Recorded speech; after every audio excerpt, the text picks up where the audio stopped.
Hello to everybody that's joined so far. We are just going to give it just a minute, or yeah, give it a minute just to let other people, because the numbers are still going up at the minute, and then we will get started with today's session.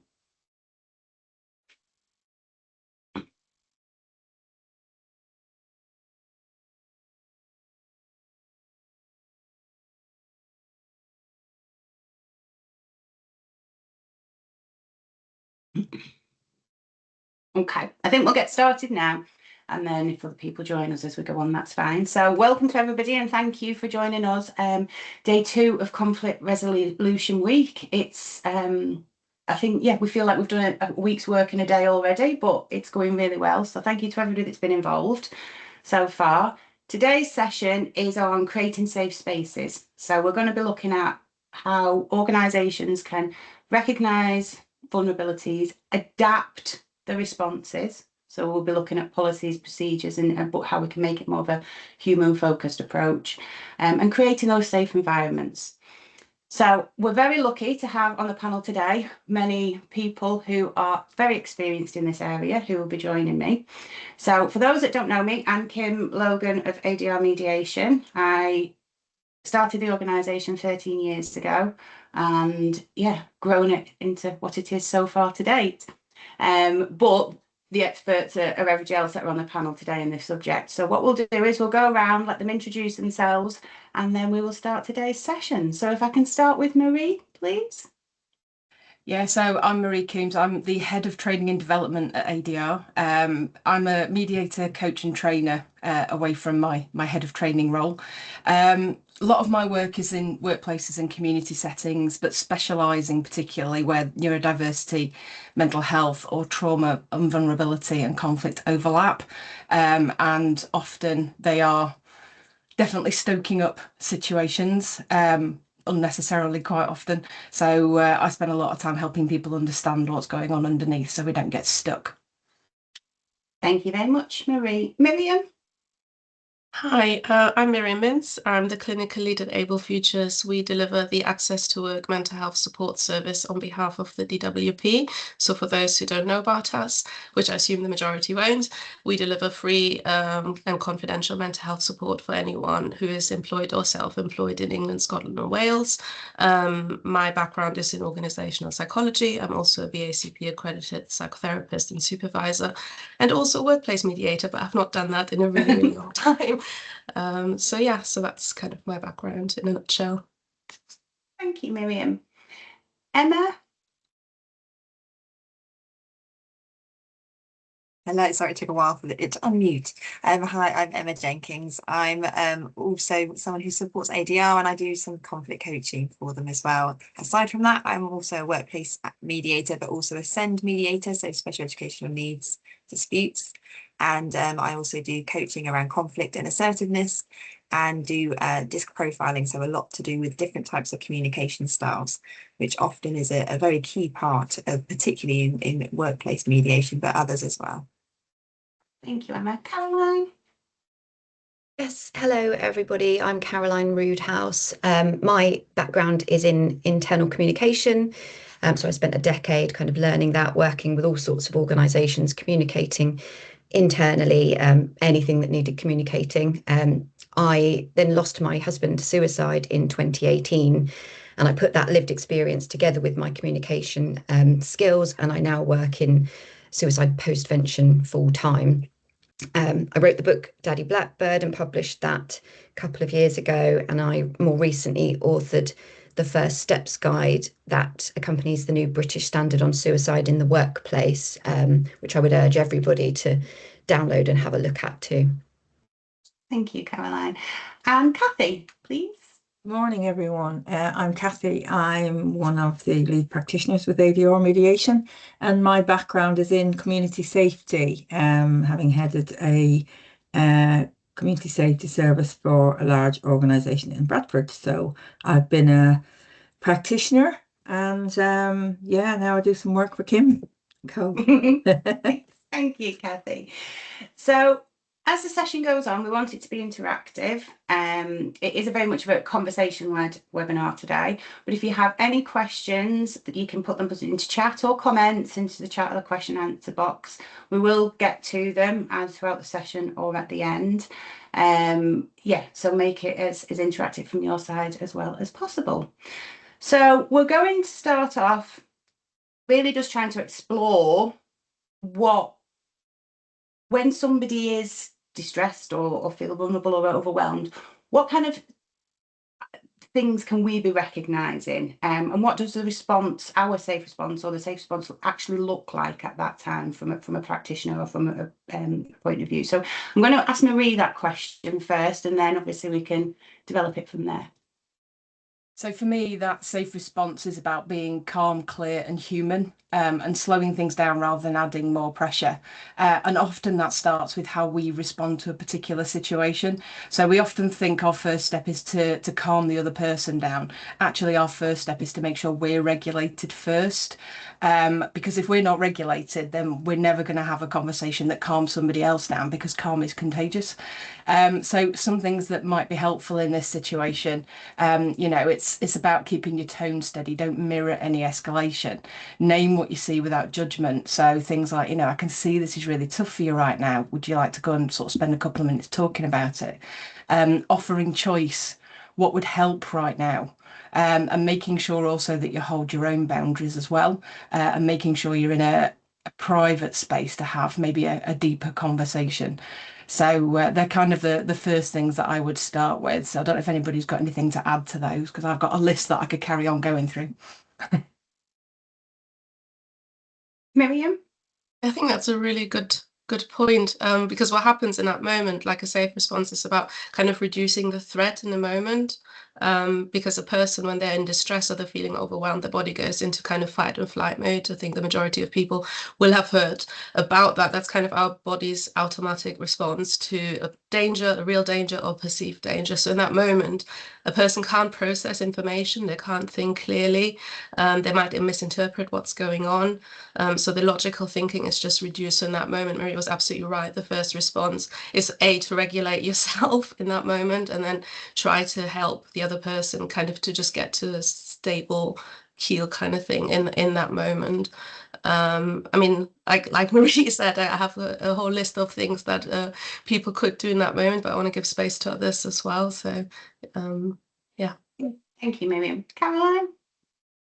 Yeah, I think they're great, really actionable thoughts. And when I put it into my own sort of perspective and experience, one of the things that I do is to volunteer for the charity SOBS. So I take calls from people bereaved by suicide, and I've spoken to people who have literally called in from work because they're grieving, they're struggling, but they're hiding in a cupboard because they don't want anyone to know that they're struggling, and they can't open up to the people around them. So I would say that a safe response needs to be a very personalized one, and they need to have somebody that they can connect with to have that safe space. And quite often that's somebody's manager. So it's making sure that all of these tips and different ways of approaching these sorts of conversations are trained within managers, that managers know how to deal with this. We know that 69% of people say their manager has more of an impact on their mental health than their spouse or their GP even.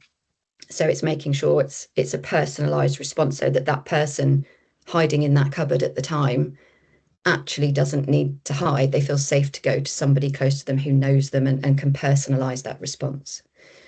Yeah, thank you, Caroline. Marie? Yeah, I just wanted to follow up, because it sounds really easy to go, the first step is to regulate ourselves. But I know as well as anybody that in the moment, the other person's possibly feeling fight or flight, but so are we, because we're feeling under threat as well. So if you're in that community setting and you've got a tenant shouting at you, it doesn't necessarily mean aggression, but our brain sees it as aggression. So we go straight into, right, I need to do the same thing.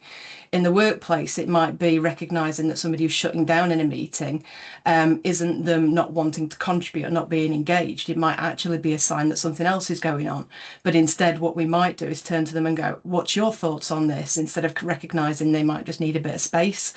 So we've got to be really, really mindful of how we respond in those situations. That doesn't happen in the moment. That involves some pre-work, that involves some self-awareness work before we even end up in these situations, to understand ourselves a little bit more about how we do react in the first place.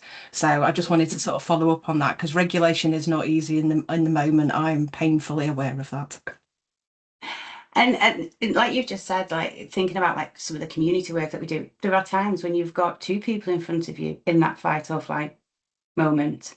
And then we're also, as practitioners, trying to regulate ourselves, manage, and you might have a flight and a fight, you know, and you're trying to keep that balance. And there are, like you said, it's very easy for us to sit here and go, this is what we should be doing. But in that very, very moment in time, it can make it can be very difficult. And I think this is where it's all well and good us organisations having those policies, procedures and things to put in place, but that's words on paper. We've got real people in front of us in that moment, and we're real people as well, and a lot of things impact on us. So what impacts one day may be completely different the next, and the same for them. And I think that's where we have to really think about how we can manage ourselves in that. Miriam?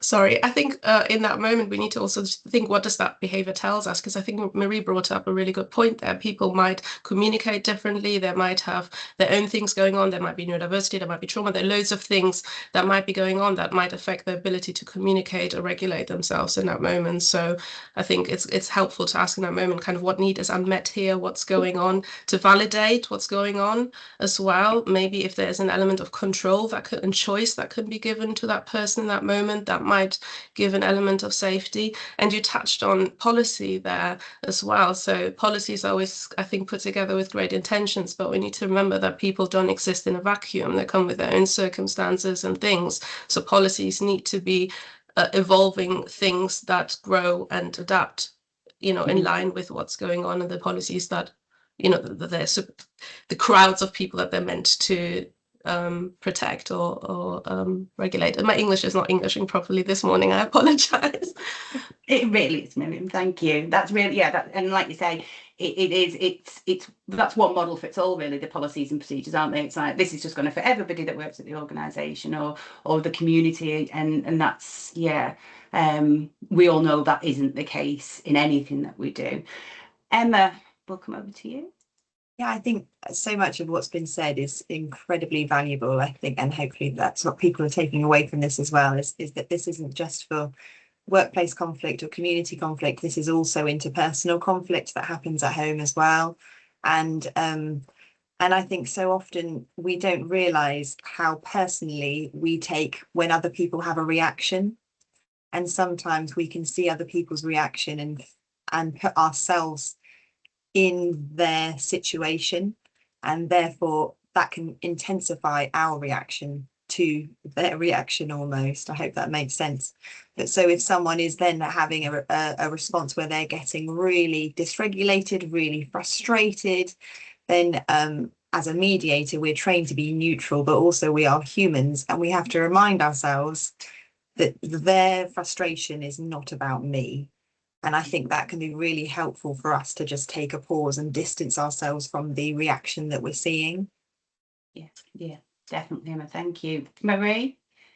Yeah, there's definitely that my reaction affects your reaction, affects my reaction, affects your reaction, and it just carries on forever if we're not careful. So, and all that does is escalate things. And I see it so many times in the work that a lot of us do. I just wanted to go back to policies and procedures a little bit, because one of the things that people tend to miss is that procedures are written for an ideal version of a person. They're written for somebody who is calm, articulate, regulated, trusts, able to engage in a way that that particular system expects in that moment.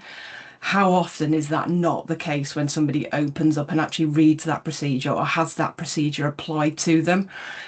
So any policy and procedure looks fair on paper, but it does not take into account the human element. And I think that's probably the biggest lesson I'd ask anybody to take away, is that human beings react like human beings. We don't act like something on a piece of paper. Yeah, definitely. Thank you. Caroline? Yeah, just off the back of what Marie's saying there in terms of looking at how human beings are responding, not not on their 100% days, which is very rare.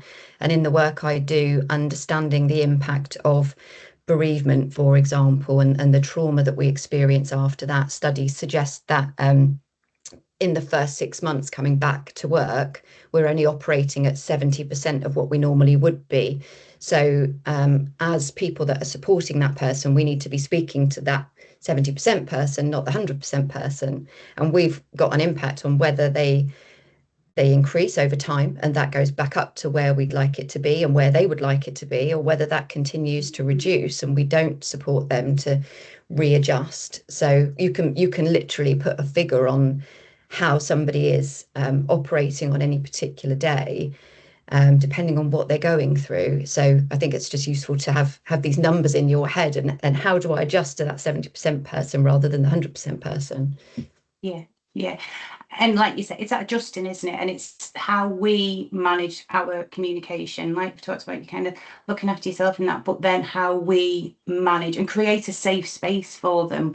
So one of my next questions, I suppose, to everybody is, what can we do as practitioners, as people working in that field, to help create that safe space? What the communication that we use, what are things that you feel help with that? Emma? I think what we all recognise is that building rapport with people is incredibly vital, so that they can see you as a human being, but also see you as a competent human being who is able to go into a situation and have everyone's best interests at heart when you go in. And I think skipping that initial step of introducing yourself, talking through what to expect, just kind of settling their mind about what might happen and how you would likely deal with it, and also giving them the space to talk through any of their concerns or worries. I think it is incredibly vital, and you will set yourself up for failure if you don't have that with most situations, I'd say, but particularly ones where there is an element of heightened stress, heightened emotions, or conflict involved. Yeah, thank you, Emma. Marie? So I just wanted to sort of give a little example at this point. So I've been training a lot of people recently, managers who've been doing performance management training. And one of the key things we always talk about is, particularly with neurodivergence, is that performance for somebody who's neurodivergent looks very, very different for somebody who is not neurodivergent, for example. So when that person becomes dysregulated, or when their brain doesn't work in quite the same way, or doesn't interact in quite the same way, actually turning around and saying, the policy says this, I need to put you on a performance improvement plan because you're not doing X, Y, and Z. That person immediately goes into that fight or flight. I feel like I'm being threatened. I feel that message that I'm being delivered there isn't the message I was expecting. I was expecting my manager to kind of go, okay, so what's going on? Instead of the policy says this. And I think one of the biggest frustrations that I see in managers in particular, and I'll allow my community colleagues to add in other stuff as well, but one of the biggest frustrations I see with managers is we're just trying to make sure the policy's followed.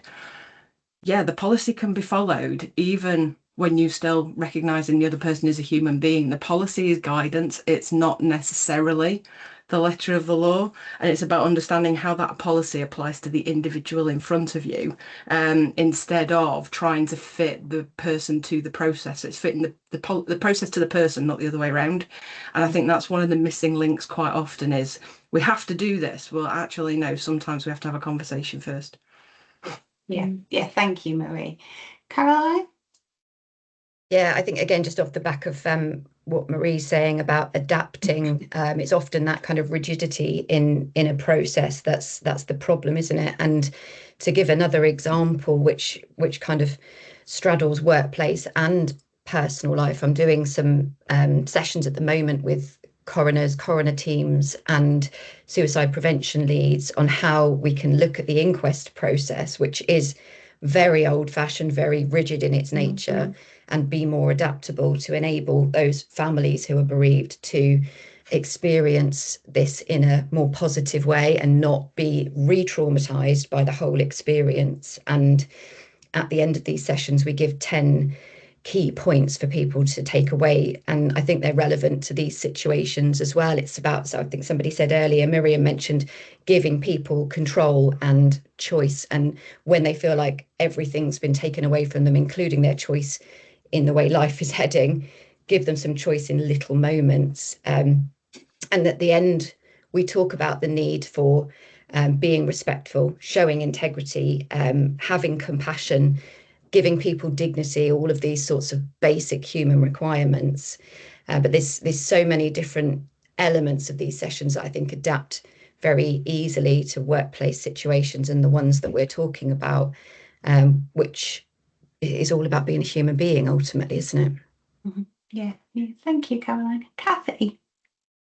Yeah, for me, I tend to mediate with customers of housing providers. So I do a lot of housing mediation, and for me, very often, and I think you'll recognize this as well, Kim, from the work you do. By the time I have been given a case and I've contacted the parties, they're already have been living probably next door or within the same area or zone of the person they're in conflict or the people they're in conflict with, and that might have been going on for months, years. Sometimes I hear this is happening 5 or 6 years, and it's about communicating with them, and very often they see is, oh my goodness, I've got to go into this meeting with this person who doesn't like me, I don't like them, they're doing this, they're doing that, they're doing the other, how am I going to manage that? And it's about communicating and speaking to people, and giving them a confidence to know that there will be somebody else in the room who will facilitate that meeting and not allow the conflict to escalate. And to enable them to recognize the issues they're experiencing and the effect that is having on them and their lives and their families, as they go about their day-to-day business, and that they can speak about what is going on with them, their situation, in a safe space, and come to their agreement together to try and resolve the issues so they can move on with their life when they leave that room. Yeah. Like you've just said, Kathy said it a few times, that safe space, that is so important, isn't it?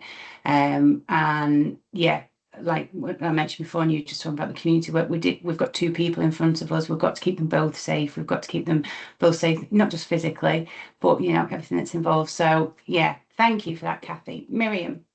I wanted to go back to what Marie was saying earlier about the policies and the rigidity, and also Caroline touched on that. I think it's very often people misunderstand kind of equality versus equity, and I think that this thing needs, like, the same rules or the same standards need to apply to absolutely everybody, and there is no flexibility in that. So somebody, let's say, with neurodiversity or so, might just need really, really simple accommodations, but sometimes managers won't go for that because they think, well, it's not fair because if I do that for you, everybody else needs the same. So it's a fundamental misunderstanding.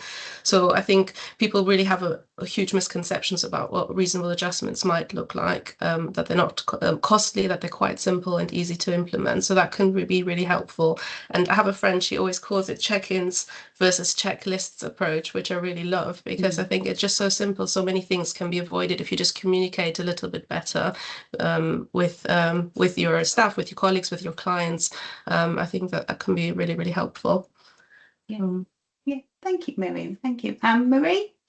I just wanted to add, because one of the downfalls of these conversations sometimes is that people then go, but I still need to challenge the behaviour, I still need to correct what's not happening, or I still need to put right what's not happening. And I just wanted to sort of highlight here, this isn't about letting people get away with things, it's not about letting people do whatever they want or behave however they want.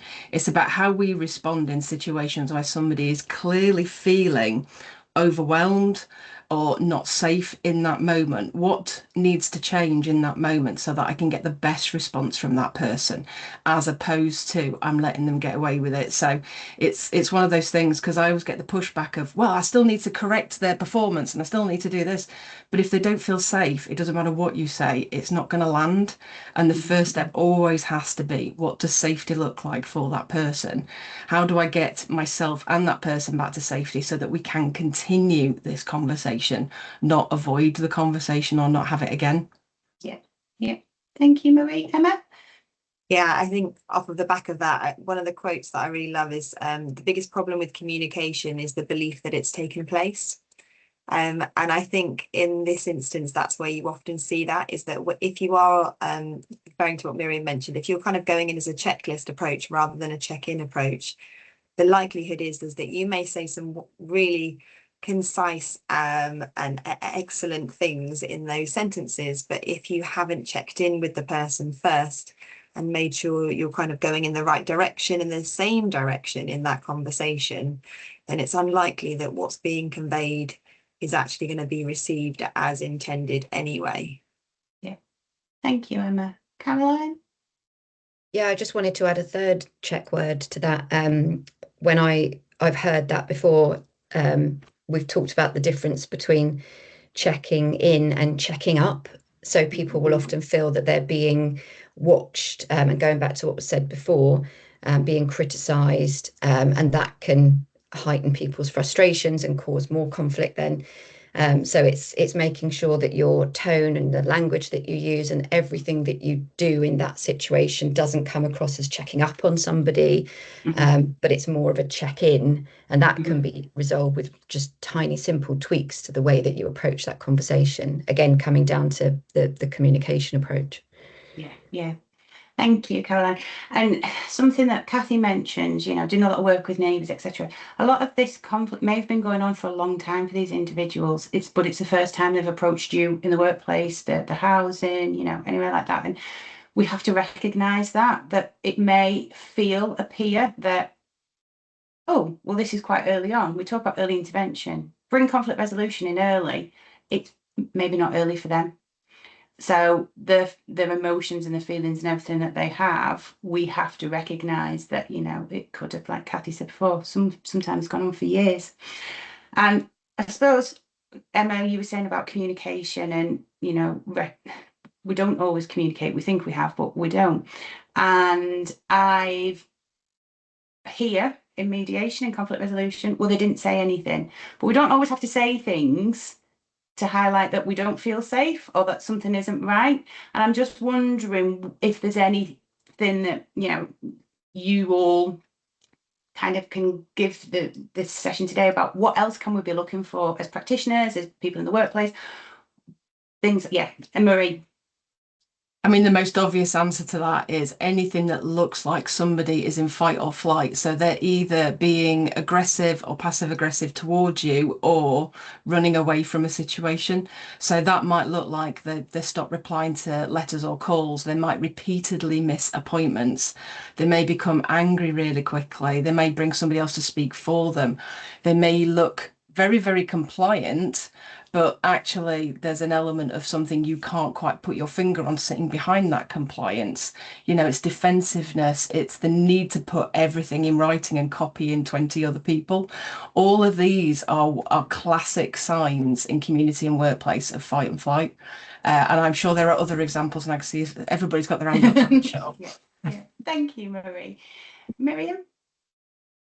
Marie said 99% of what I was going to say, so that's absolutely brilliant. But I love how we're on the same. I think one response that people are not aware of can be the phone response as well. That can be a really typical trauma response for people, that they just do everything to please or to, they're over compliant, etc. So that's not something that people might encounter that often. They might misinterpret it as, oh yeah, somebody is really engaging so well, but actually, are they really? So that's a little bit more nuanced, I suppose. But other than that, Marie covered everything I wanted to say brilliantly. Thank you, Miriam. Thank you.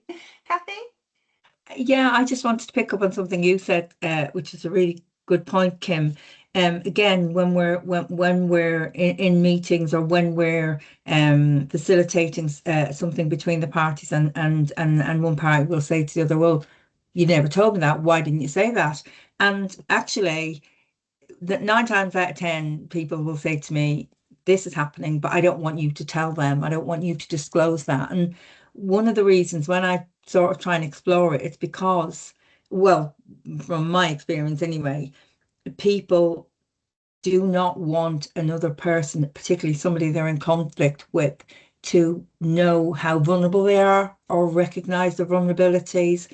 That's their weak point. That's how they perceive it's their weak point. And if I show them my weakness, they will go for me.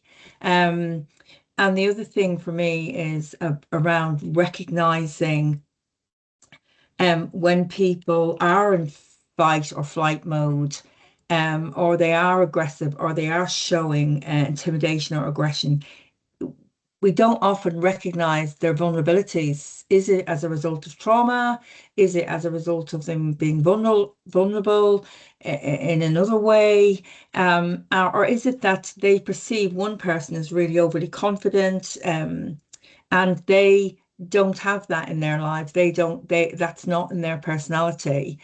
So by that very nature, they feel vulnerable. Yeah. Thank you, Kathy. Yeah, really good point. Thank you. Emma? Yeah, there's a few things that came to my head, so I'm going through them one by one as people were talking. It's giving me more sparks of ideas. But I think the biggest one, I think, is giving people space away from the other party, to be able to just experience whatever they're feeling as well. So, I'm not one to rush to a break immediately when anything kicks off. But I think there is definitely a point at which you notice these people just need time to themselves for a minute. And I think it's really vital to give them the opportunity to have that. I think also with people's reactions in the moment, sometimes they've never had constructive feedback on how they're coming across. And as much as a mediator, we're not there to judge, and we're not there to tell them off for behaviour as such.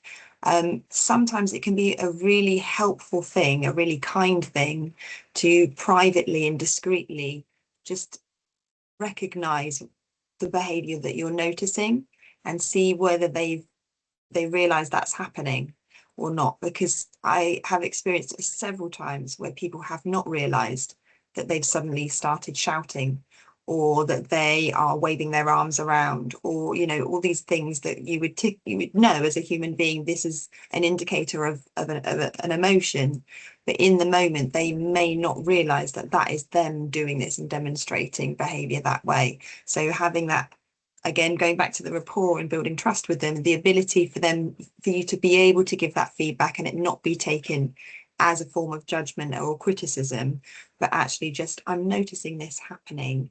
Are you aware of that? That kind of approach can be really helpful for people. Yeah. Thank you, Emma. Caroline?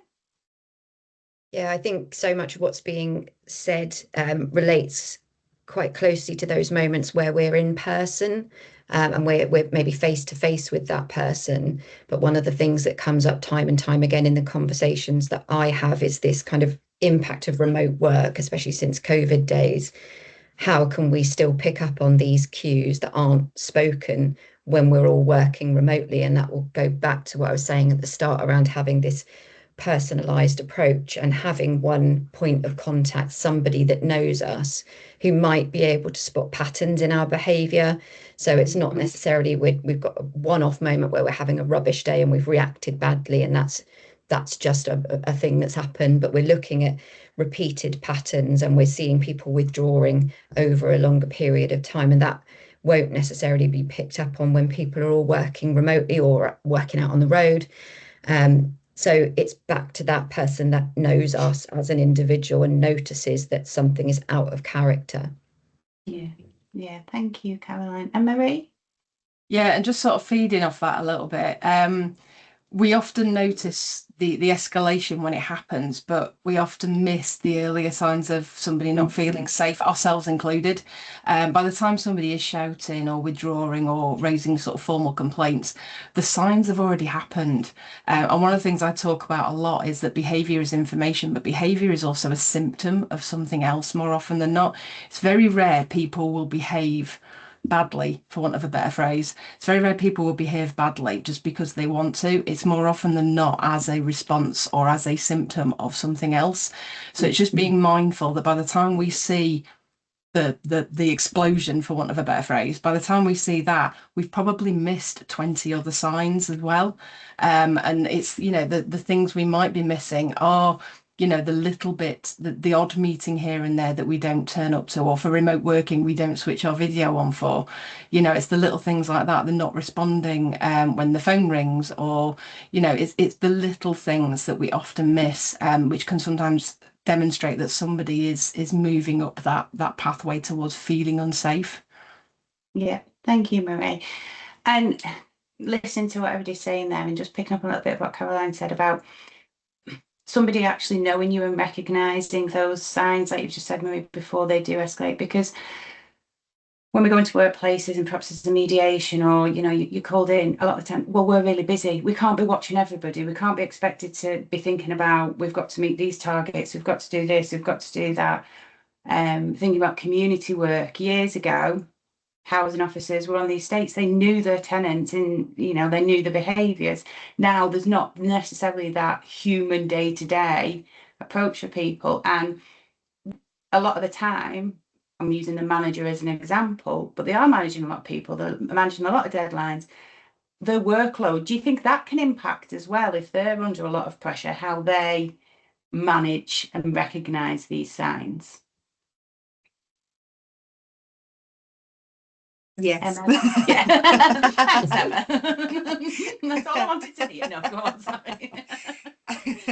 Yes. I think one thing that I think is really helpful for as an exercise for anyone when you're working with people, whether you're a mediator or a manager, or however you're interacting with people regularly, is to kind of do a bit of a check-in with yourself before you turn up, and just see how you are today, and if there's something else going on that could be getting in the way.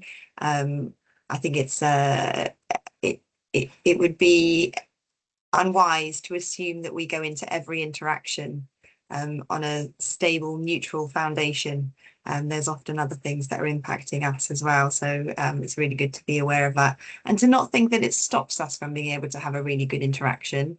But that first bit of awareness is going to be the thing that helps empower us to be a lot more effective. Thank you, Emma. Miriam? Yeah, I mean, it's quite adjacent to what Emma just said, because you need to remember that managers are also human beings with their own problems. And very often I see that in my line of work, loads of line managers don't really have training. They've just kind of risen through the ranks or been promoted. So they are very good at forecasts and KPIs and spreadsheets and things like that, but they might not the human element or the interpersonal relationships or the emotional intelligence doesn't come naturally, but they also not have the training or the guidance or the mentoring to know how to handle that. So I think it's an element of both things. And I really like the idea of checking in with oneself before you go into a meeting. Like, what do I need now?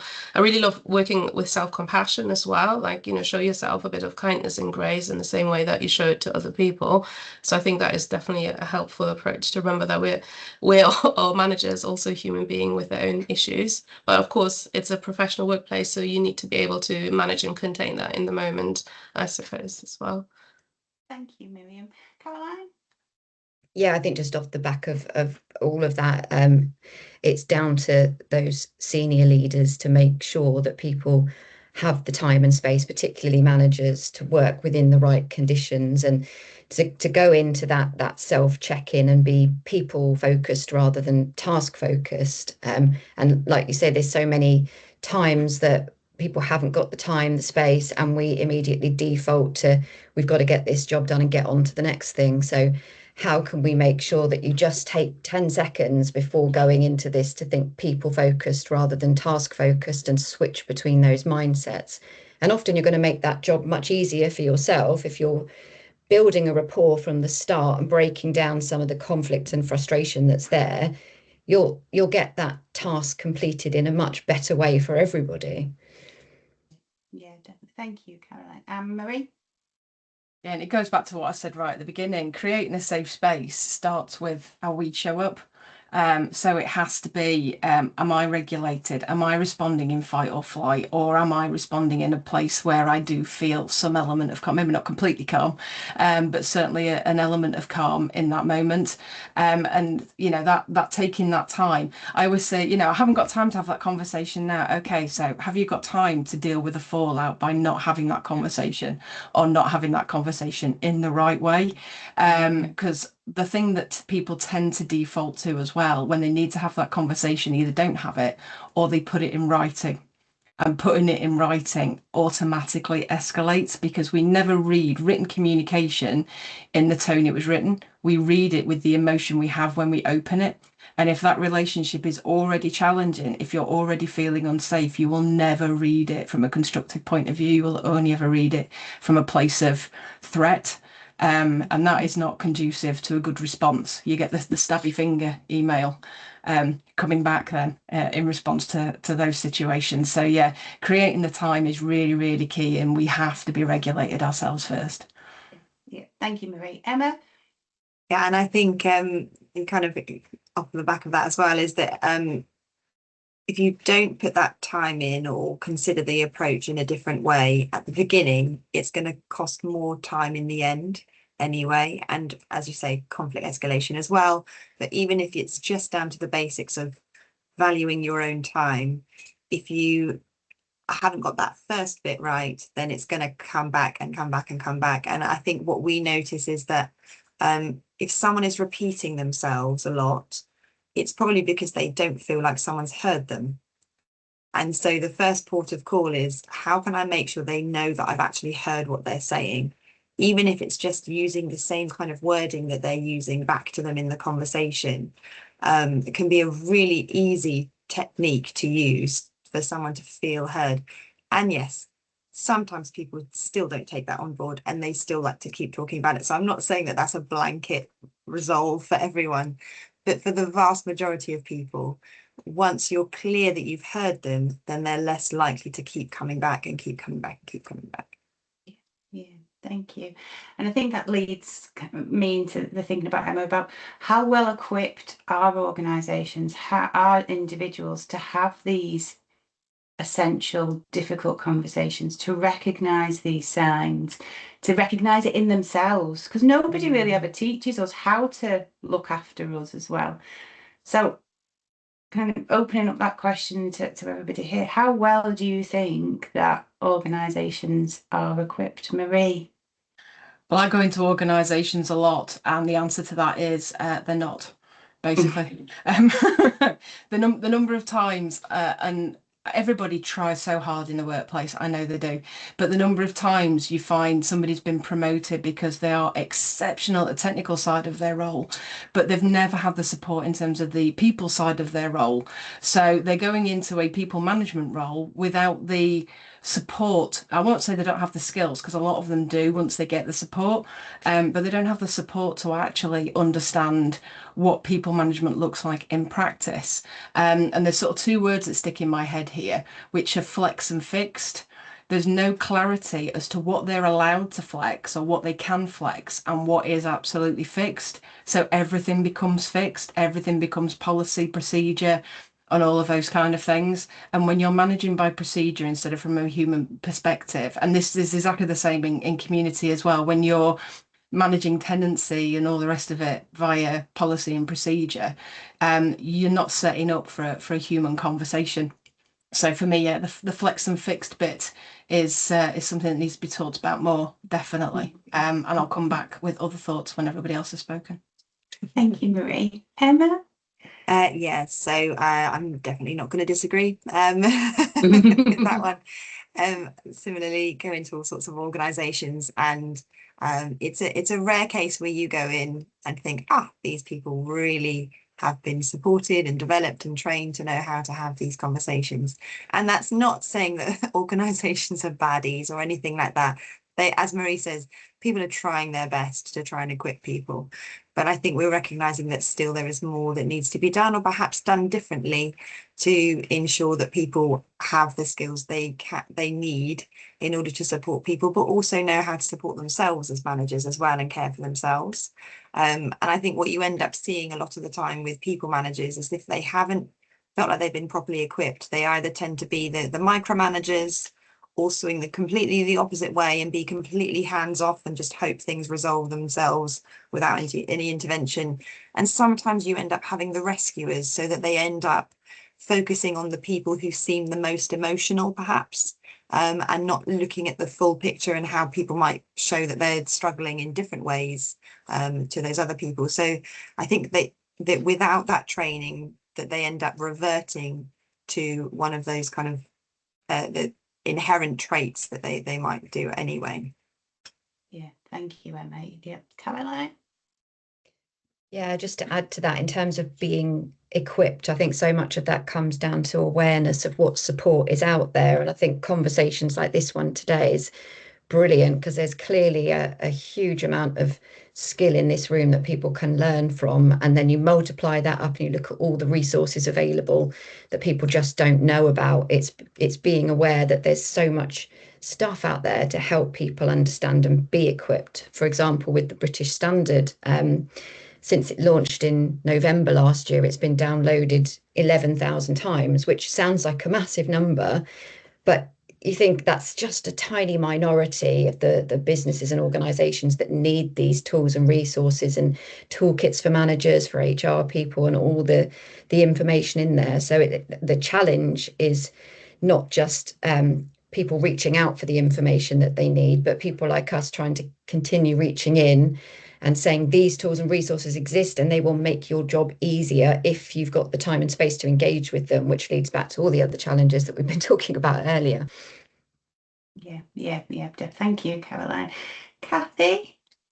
Yeah, I think from my perspective, what we need to recognise is that sometimes we don't recognise that housing officers in particular, because that's basically what I'm dealing with in mediation with customers, might often be managing 400 or 500 properties, and they might be managing tenancy visits, they might be managing sign-ups, they might come into work at any given morning and have 20 or 30 emails or calls to ring this person about that and this person about that, and they're trying to do 101 things on any given day, and then to try and manage customers in conflict, and they just might not have enough hours in the day, and it's allowing them or providing them with the skills and the training to recognize, actually, if I don't deal with this, it might not seem a priority. Somebody's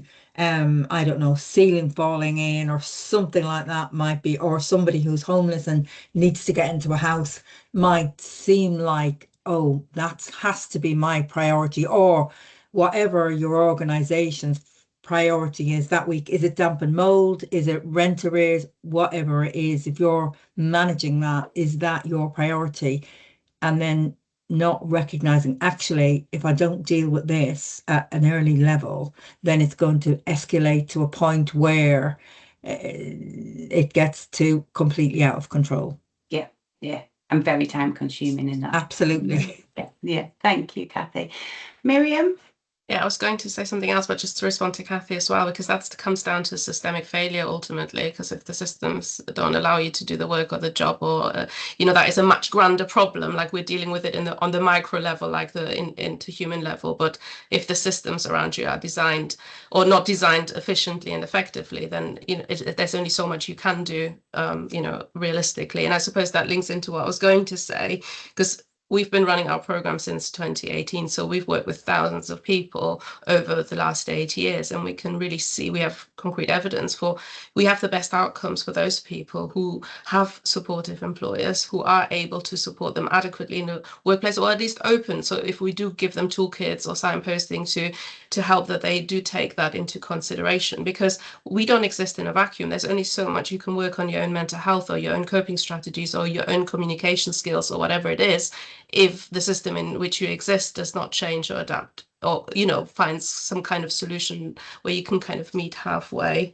And I also wanted to touch on what Emma said about the rescuers. That is so counterproductive. Like, the intentions might be noble and really great, but ultimately it takes away a learning opportunity from people, and that is really counterproductive, because ultimately we want people to have autonomy, to take responsibility for their own actions, and to have that independence, and you take that away from them. So yeah. So I answered 3 people. Yeah, no, that's fantastic. Thank you, Mary. Just before we come to you, Marie, just to say we've got 10 minutes left. So if anybody does have any questions, I've had a couple just sent to me. So I'll come to those after we've heard from Marie. But yeah, if anybody does, if you either want to send them on the chat or to me directly, that's fine. We'll come to you, Marie, and then we'll go into the questions. So I just wanted to pick up on a couple of things that Kathy said, because I've delivered some training, obviously via ADR, for 2 housing associations recently. And I was just thinking about what were the 3 key takeaways that they took away from that training. And the first one was, we're only seeing a fraction of what's actually going on for somebody. So when they're responding to us, they're responding probably based on 90% of that person that we actually don't know anything about. We don't know their history. We don't necessarily know where we've come from. We're just standing there thinking this person's being really difficult, which kind of goes into the second key thing that was shared with me, which is that actually 9 times out of 10 these situations are rarely personal.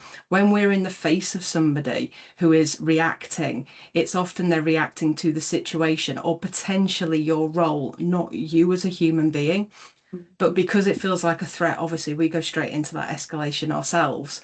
And the final point actually picks up on the rescuer bit, is fixing doesn't actually fix, because we remove choice, we remove empowerment, we remove somebody's ability to kind of go, you know what, I can actually do this for myself. And one of the most powerful things we do as mediators is everything is self-determined. They decide what the outcome looks like, obviously within some parameters, but they choose what that looks like. They choose whether they're going to have ownership of it, which means that their fix actually does fix the situation, instead of us applying a fix that then somebody says, I don't want to do that, especially if they're ADHD. I definitely don't want to do that. Thank you, Marie.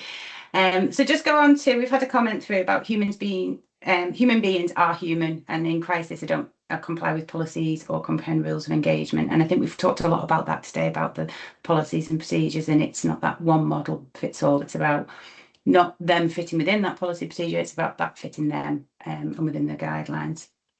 And one of the questions that we've had is, and anybody, there's not been directed at anybody, so we can just ask, is totally agree with adapting services so they are human approach, but how can I make sure that we are not being seen to favour people? Marie? So it goes back to that flex or fix. Is it something that has to be fixed? Are there elements of policies and procedures that absolutely have to be followed? And where's the flexibility? So I think that's one of the things that it doesn't matter what role you're in, you struggle with the clarity as to what that looks like. Policies are written, policies and procedures are written in such a way, like I say, they fixate on an ideal person, and nobody is an ideal person. So it's understanding, what do you have control over flexing up a little bit? And that might just be when I contact that person, I've got to contact them within 48 hours. That doesn't mean I've got to do it in hour 1. It might be I can do it in hour 24. So it's just about sort of taking that away and sort of thinking about what do I have control over here, and what can I flex up, or what do I absolutely have to do. Okay, thank you, Marie. Miriam? I think it's important to remember that, like, accommodations or reasonable adjustments, for example, help everybody. So they're not just for that one person. So, for example, if you take changes in communication style as an example, everybody will benefit from clear communication, like sending an agenda or sending a summary. Like now with AI, for example, I see we have a note taker here. These things are really, really helpful. So not just for that person who might struggle with communication, these things are helpful for everybody. So adapting the way you communicate, or adapting the way you deal with your staff, doesn't necessarily mean that it just benefits that one person, that you are that kind of kickstarts that move. Yeah, thank you, Miriam. And Emma? I think most people are okay saying that, pausing, because I know that that's not always the case. I think most people are okay with needs being met. So I think people get frustrated with a sense of unfairness or injustice if it looks like people's wishes are being catered to. But actually, if there's a perception of needs being met, then I think that changes the conversation a little bit. And back to what Miriam was mentioning before about equity and equality, is that just because two people have different things doesn't mean that there is an inequity there. And so it's kind of about making sure that the communication is we do what we need to do to meet people's needs. Yeah. And I think that changes the conversation rather than they wanted this, therefore we did it for them, Yeah. Thank you. I'm really conscious of time. We've got 5 minutes left. I just want to move on to the next question and then we'll have to sum up. Sorry, Marie. But another question that's been asked is, what happens if we recognise in somebody that they may need extra support, but they don't recognise it in themselves? Marie. It's as simple as it's as simple as it's not simple that it's as simple as just having that conversation. Sometimes we rush to try and get to the answer. I think that's probably the biggest thing for me. We need space and time as much as anybody else does. Don't try and rush to the end. Don't try and rush to this person needs to understand that X needs to happen. Instead, have the conversation. Understand what's going on for that person right now, and actually through that conversation what you'll do is you'll get to the point they need to get to, that recognition of, oh yeah, okay, maybe that hasn't happened the way I expected it to, or that's not actually what happened. But if we go straight in with that, you'll get met with defensiveness straight away. So sometimes it's about taking the time to have the conversation to get to the place you want to get to, probably a lot quicker than if you tried to go directly. Yeah, thank you, Marie. And Caroline? Yeah, I'd just add to that it's remaining accessible and open, so that you might say to somebody every week, I'm here if you need to speak, let's catch up. You don't need to talk to me today, but you might say that 10 times, and on time number 11, something's clicked for them and they know where to go and they know that you're accessible and you will have that conversation. So it's just keeping the door open so that when they're ready, they know that they can come to you. Yeah, thank you. Come to you, Emma, and then we will, go on. And just a quick one on that as well is that often some people need to see a demonstration that you're trustworthy first before they open up. So if there are other things that you can do to show that you follow through on a promise, or that you're not going to share their information inappropriately and things like that, if there's other demonstrative acts or behaviours that you can do, then that might be the pathway for them to actually then accept the invitation of help of whatever you're offering. Yeah, thank you very much. So just before we end the session, we're just going to have some final reflections, stroke tip from each of the individuals on the panel today. We do only have 3 minutes, so yeah, not to rush you, but yeah, we just go through those and then we can finish the session. So if we start with Caroline. Yeah, I think the biggest message for me is I think back to a conference I went to last year where there were people talking every 15 minutes and every single one of them said, we need to create safe spaces. And then they'd go on to the next one. And I thought I was coming home on the train thinking, yeah, but how? Yeah. And nobody really said that. They just kept using this big phrase, safe spaces. So it's focusing on the TNTs, the tiny noticeable things that we can do that will make a difference, whether we take a calm breath before we go into that conversation, whether we slow down our tone, whether we acknowledge somebody's circumstances before we go into solution mode, all those things. But it's what are the TNTs that you can have an impact on in those moments that do create safe spaces, rather than just saying, let's create a safe space. Yeah, thank you, Caroline. Miriam? I really like that, by the way, Caroline. That's really lovely. I think I want to steal that one. Yeah, no, I didn't really have time to think about it. I mean, my bottom line is like to go back to the check-ins versus checklist approach, and to add what Emma was saying, to also check in with yourself, because we need to remember safety, or the perception of safety, is built over an extended amount of time. So if you're talking about your own workplace or so, it's not just that one-off conversation, like it's all of the interactions that you will have had with that person from the day you met them. So I think this is, it's a long-term thing. It's not just like a one-off thing where suddenly you create a safe space. So every interaction that you have with them, every conversations, will factor into that. And I also think the bottom line for that is we need to get the basics right. So the policies need to be right. We need to make sure the policies don't inadvertently discriminate against people. So if you say that you're a disability confident employer, for example, then you can't have policies that discriminate against all of your neurodivergent staff, for example, and things like that. So get the basics right, check-ins versus checklists, including yourself. And yeah, I think that's it. Thank you, Miriam. Kathy? Yeah, I would say don't put off the essential conversation. Deal with conflict early, particularly for colleagues in housing. If you have customers in conflict, get in there and do what you can to try and deal with it and have the essential conversation. Thank you, Kathy. Emma? Yeah, I was just caught by reading what was in the chat and seeing if Yeah. that was linked to what I was about to say. So I would say two things is try to depersonalize conflict from yourself so that you're more able to deal with it effectively. And secondly, and I know that this bit in the chat is on trust, so I'm trying to read it really quickly. But essentially what I wanted to say is if you want people to trust you, then be trustworthy and demonstrate that as much as possible. Yeah, thank you, Emma. Anne-Marie? I'm going to be extremely quick. Stop calling them difficult conversations. Second time you call the minute you call something a difficult conversation, your subconscious goes into fight or flight. Kathy used the language I use. Call them an essential conversation. It's a conversation I need to have, not difficult. Difficult immediately puts you on the back foot. Yeah, and that's a learning I learned from Marie a while ago, and I've always stuck by. So thank you very much to everybody that's attended today, and especially to the panel. I feel like we probably could have been here for another 2 hours having these discussions. There is a lunch and learn today at 12:30 that's being run by Marie on creating safe spaces, so it is more around the learning. If anybody's got any questions after, obviously you can get in touch.